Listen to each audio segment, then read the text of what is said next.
మీరు బాగున్నారు అనుకుంటా. డ్రాయింగ్ మీ పిల్లలకి ఈజీగా సింపుల్గా నేర్పించాలనుకుంటే ఈ డ్రాయింగ్ చూసి నేర్పించండి. ప్యారెట్ డ్రాయింగ్ హ్యాండ్ ప్రింట్ అయితే చాలా ఈజీగా పిల్లలు నేర్చుకుంటారు.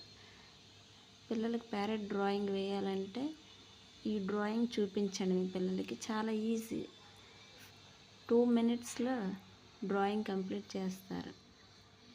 Okay, please like and subscribe మా ఛానల్ చేయండి. మీరు ఈ వీడియోకి లైక్ చేయడం వల్ల మరికొంతమందికి ఈ వీడియో ప్రమోట్ అవుతుంది.